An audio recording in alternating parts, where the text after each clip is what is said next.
Señor Obispo, muchas gracias por recibirnos nuevamente aquí en la Curia de Cuernavaca. Encantado de la vida. Y muy contentos también para compartir con nuestro auditorio estos momentos que ha sufrido la diócesis, particularmente después del sismo del 19 de septiembre, que no ha sido una cosa fácil. ¿Cómo respondió después del sismo? ¿Qué ha pasado después de que nosotros conocimos la devastación que sufrió la diócesis? Estamos apenas tratando de digerir la tragedia. De momento hubo tanta tristeza por las muertes, 74 muertos en el estado de Morelos, y las noticias que iban un día tras otro, que se destruyó esta iglesia, se destruyó aquella otra, que las casas, que la gente le urgía víveres. Fue una situación pues novedosa en cuanto que uno no está preparado para semejante tragedia, pero por gracia de Dios, gracia verdaderamente de Dios, la solidaridad de tantísima gente del país y de Estados Unidos, fue algo que nos trajo un rocío en el desierto y que nos hizo sentir que no estábamos solos, y empezó a llegar todo aquello que se necesitaba por gracia de Dios. Al momento de la emergencia comienza a fluir la ayuda. Viene ayuda de muchas partes, particularmente de gente de buena voluntad, quien cargó con sus cosas en el camión, en el coche, y lo trajo a Morelos. Respuesta inmediata. Verdaderamente sorprende la rapidez con que se organizaron algunas comunidades y empezó a fluir y a fluir y a fluir. Nosotros organizamos 3 centros de acopio estratégicamente distribuidos: la ciudad de Cuernavaca en el seminario, en la parte oriente en Cuautla, en la capilla de Santa Inés, y en el sur en la capilla de Galeana, en la parroquia de San Nicolás de Bari. No podíamos en otro lugar porque las parroquias estaban totalmente colapsadas. Aunque San Nicolás estaba dañada, de todas maneras tenía la infraestructura necesaria para convertirlo en centro de acopio. Y ahí fueron llegando las ayudas de un modo particular, pues de las diócesis vecinas, a pesar de estar también con daños, y del norte, de Monterrey, que han sido sumamente generosos. Hubo un momento muy particular que usted denunció cuando recorría las parroquias, los sitios colapsados, la corrupción que se estaba dando en la entrega de ayudas. Ese día, a las 11 de la mañana, se me informó que un tráiler había sido desviado, y eso me hizo escribir un mensaje al secretario de Gobernación del Estado, y le dije: está sucediendo esto, yo le suplico que eso no se vuelva a repetir, porque pues no es justo. A las 3 de la tarde me informan que otros 2 fueron desviados. Entonces fue cuando, pues con el ánimo de que esto se solucionara, pues evidencié el problema, y por gracia de Dios, al día siguiente la policía que estaba a la entrada de la autopista de Cuernavaca desapareció, y ya comenzó a fluir libremente las ayudas que venían. Las que son institucionales, obviamente, pues que vayan a donde tienen que ir, pero las que son de Cáritas, que venían a nuestros centros de acopio, no tenían por qué ir a otro lugar. Entonces, ¿se trató de un problema de coordinación o sí hubo irregularidades? Es que tengo entendido que hubo una disposición del gobierno del estado de que toda ayuda que llegase tenía que ir al DIF. Fue la primera decisión que se tomó, y eso, digamos, quizás falta de experiencia o yo no sé qué, pero no puede ser así. O sea, las ayudas que vienen de Cáritas a Cáritas deben llegar a donde tienen que llegar, ¿no? Ahora, hablemos de las ayudas. Ya tenemos casi 2 meses después del sismo. De la fecha, Morelos se benefició con declaratorias de emergencia y de desastre. ¿Usted conoce cómo ha fluido la ayuda gubernamental a las comunidades? Está aquí un oficial mayor de gobernación, que es el encargado del Fonden, y es el que ha ido viendo cómo distribuir la ayuda que le corresponde a Morelos de parte del Fonden.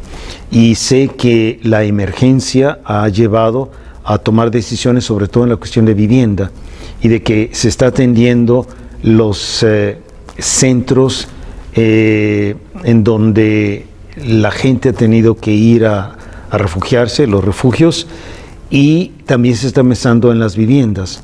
No ha entrado todavía esta ayuda que ya se realizó o se está realizando en Oaxaca y Chiapas, de dar las tarjetas con ese fondo de acuerdo a la discusión que hayan tenido cada familia. Se está haciendo también respecto a los templos, que todos ya creo que se han informado o les he podido informar. 320 iglesias quedaron o totalmente destruidas o parcialmente destruidas, y ahí se supone que hay un seguro de parte del INAH, pero no ha entrado ese seguro todavía. En este momento, que todavía es emergencia para ellos, está el apuntalamiento.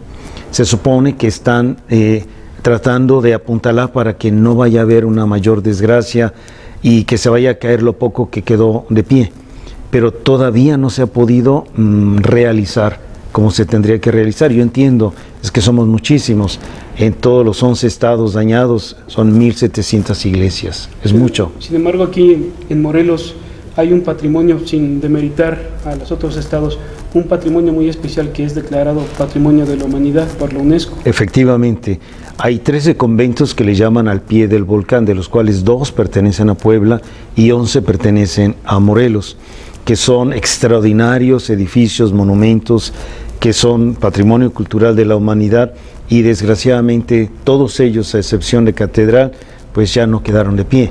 Y nosotros en Catedral, por unos trabajos previos que se hicieron de reforzar la cúpula, la nave y el campanario, no cayeron, no se derrumbaron por esos trabajos previos, pero sí quedaron muy dañados.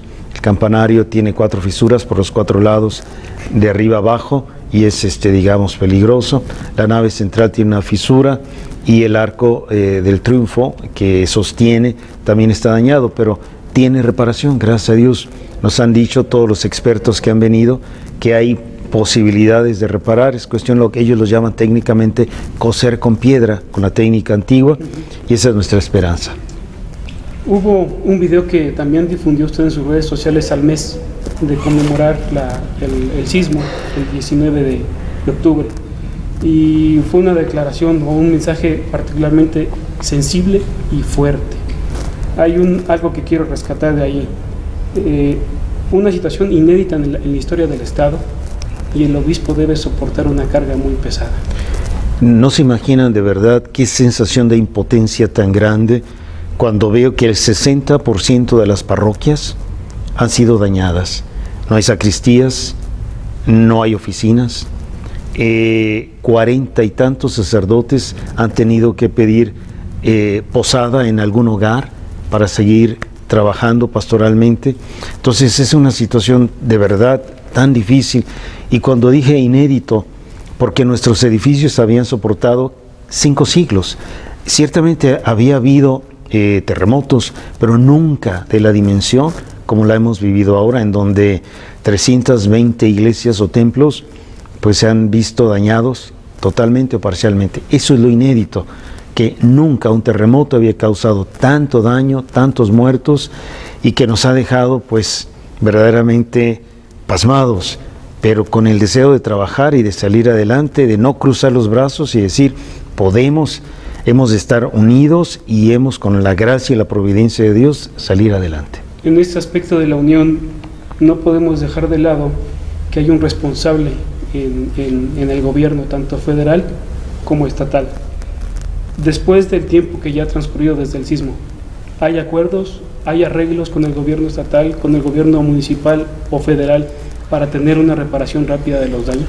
Con el gobierno estatal y con el gobierno municipal, nada. Con el gobierno federal se está tratando de pedirles la ayuda, pero en este momento lo prioritario para ellos, como es normal, son las viviendas. Yo lo entiendo perfectamente. El INAH es el que ha trabajado intensamente, arduamente, para sacar adelante lo que le corresponde, porque la jurisdicción lo tienen ellos precisamente. Y están haciendo todo lo posible. Tenemos un sacerdote que está prácticamente a tiempo completo trabajando en la oficina del INAH para sacar adelante todos los proyectos y ver qué es lo que podemos hacer para que conjuntamente podamos ver cuáles son los fondos, qué hay que hacer, qué documentos hay que llenar, qué trabajo burocrático se debe realizar. Esto es, digamos, lo que estamos haciendo.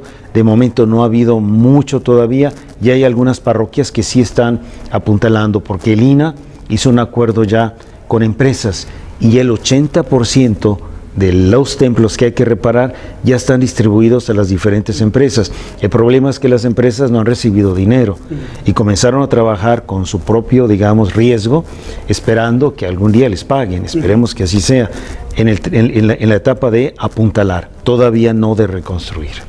El punto, yo recuerdo especialmente la restauración de catedral, que costó mucho trabajo tener los recursos que fueron proporcionados por la Cámara de Diputados. Efectivamente, sí. ¿Qué sigue después de catedral?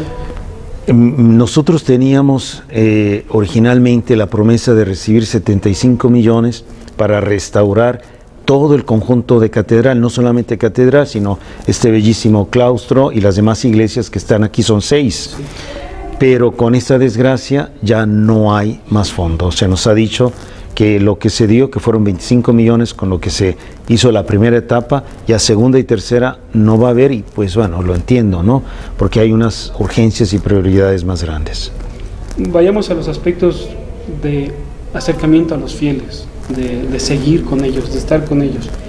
El pasado fin de semana el nuncio apostólico estuvo por aquí en la diócesis, junto con el secretario de la Conferencia del Episcopado Mexicano, Monseñor Miranda, y también la presencia de don Onésimo Cepeda, el obispo emérito de Ecatepec, y su antecesor, don Florencio. Fue un momento muy bello, Guillermo, gracias a Dios, en donde la presencia del representante del Papa pues fue algo muy especial. No era originalmente la intención. Originalmente, hace 8 meses aproximadamente, yo le pedí al señor nuncio que viniera a visitar la diócesis, a conocerla y aprovechar para bendecir una casa del sacerdote que estábamos terminando y hacer una pequeña fiestecita con el presbiterio, tener un encuentro con los laicos, con los seminaristas, con la vida consagrada, y que él nos transmitiera un mensaje del Papa. Desgraciadamente, los planes originales se tuvieron que cambiar, ya no pudimos hacer la fiestecita, y aprovechamos que ya en su agenda el nuncio tenía apartado ese día, y yo le propuse, y él aceptó con muchísimo gusto, que fuéramos a 2 lugares estratégicos donde la desgracia se hizo más presente, y es Jojutla, en la parte sur del estado, y Jantetelco, en la parte oriente. Y fue algo muy bello. En Jojutla fue el encuentro con las personas pues que vivieron esta tragedia de un modo más directo, y recibimos testimonios de aquellos que vieron pasar la muerte de frente o que tuvieron algún familiar que por desgracia murió, y lo que nos contaron, lo que nos narraron, nos partió el corazón verdaderamente.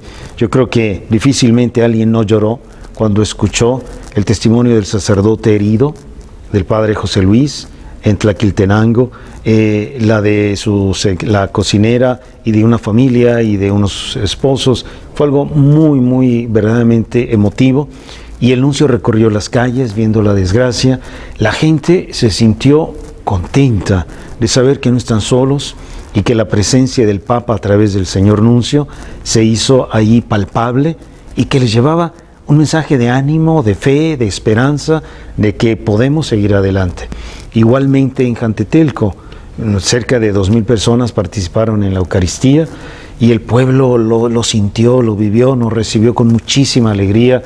Caminamos por las calles y el mensaje en la Eucaristía fue algo muy bello. Ya la presencia del nuncio en sí misma, independientemente del mensaje, era algo que nos reanimó, porque sabemos de la presencia del Papa.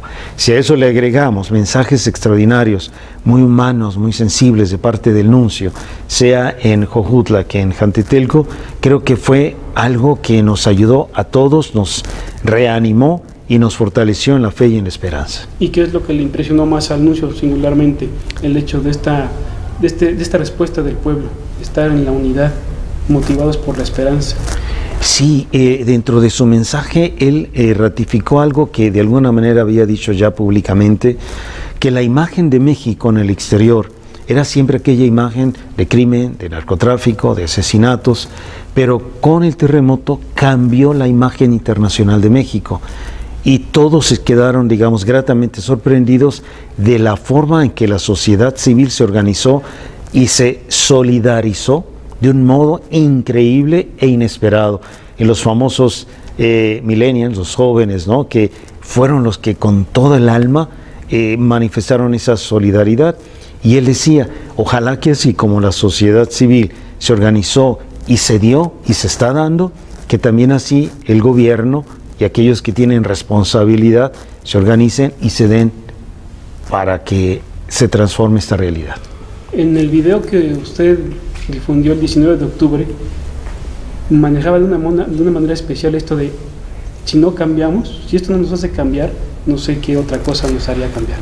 Yo lo he dicho desde el primer encuentro con el presbiterio, una vez que sucedió esta desgracia, y les dije a todos nuestros sacerdotes, y lo he dicho a todas las ocasiones que voy a los pueblos donde han vivido esta desgracia, eso tiene que ser un parteaguas. Tenemos que saber interpretar los signos de los tiempos, y Dios a través de esto nos está diciendo algo muy claro, nos está hablando de una conversión, y ciertamente nada podrá ser igual en Morelos, nada.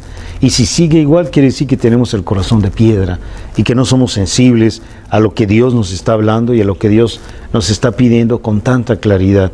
Creo que ha simbrado nuestras conciencias, y a quien no le haya simbrado de verdad el corazón, pues yo creo que ni 100 terremotos más podrán hacerlo. El punto también, y esto antes del terremoto, como dice, un parteaguas, en su relación con las autoridades y posterior al terremoto, ¿cómo ha sido su relación con las autoridades en este momento? Municipales, estatales, el gobierno estatal. Siguen igual, como estaban antes. ¿No hay conversión? No ha habido reacción. Ahora, monseñor, una de las cosas que también llama la atención después de la tragedia, el hecho de vivir esto tan fuertemente en la diócesis, nos podría decir que lo que sufría Morelos en cuanto a la delincuencia se ha borrado. Desgraciadamente no. Era mi esperanza de que esto pudiera de alguna manera tocar la conciencia de tantas personas que son el origen de desgracia, de crimen, de narcotráfico. Pues no, siguió exactamente igual, por desgracia. Fines de semana tan trágicos, tantas muertes, tantos asesinatos, secuestros, siguen a la orden del día, por desgracia. La situación en Morelos, podríamos decir, es de descontento. De momento es de sufrimiento, pero sí hay un gran descontento también en general. Descontento por la corrupción, descontento por tanta ineficacia en algunas cosas que deberían de mejorar y no se mejoran. Entonces yo noto un gran descontento, sobre todo en ciertos núcleos de población, que debo decir me preocupa, porque si no los atendemos pudiera ser el origen de una situación social mucho más grave, que desgraciadamente pudiera ser irreversible. En este punto hay algo que nos debe preocupar: el inicio del proceso electoral. Comienza la carrera por el poder al nivel local, a nivel federal, y puede haber este riesgo de que lo que pase hoy en Morelos quede en segundo plano para que sea capital político. De hecho, yo creo que todo esto que está sucediendo de alguna manera, para cierta gente quiere ser ese capital político, ¿no? Precisamente, y sacar provecho a cuanto sea posible y en cuanto sea posible. El episcopado mexicano ha respondido a la diócesis y le ha surtido también de ayuda material y económica. Ya la presencia del secretario general de la Conferencia Episcopal, Monseñor Alfonso Miranda, que vino junto con el nuncio, fue también la presencia de todo el episcopado, y nos sentimos que es una señal de solidaridad muy importante. Pero aparte de eso, ciertamente, por ejemplo, a través de Cáritas,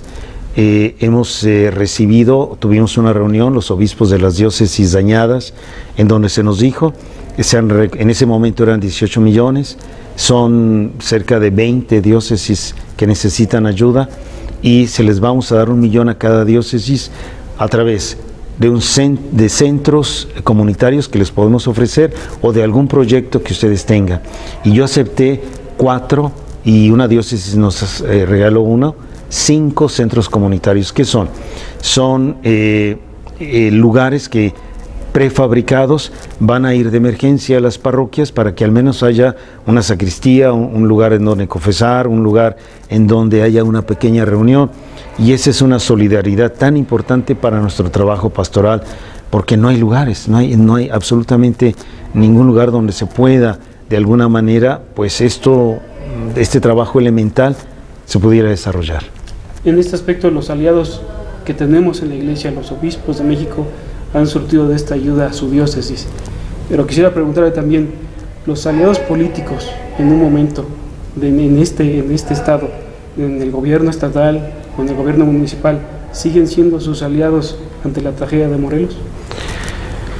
De una manera concreta, no.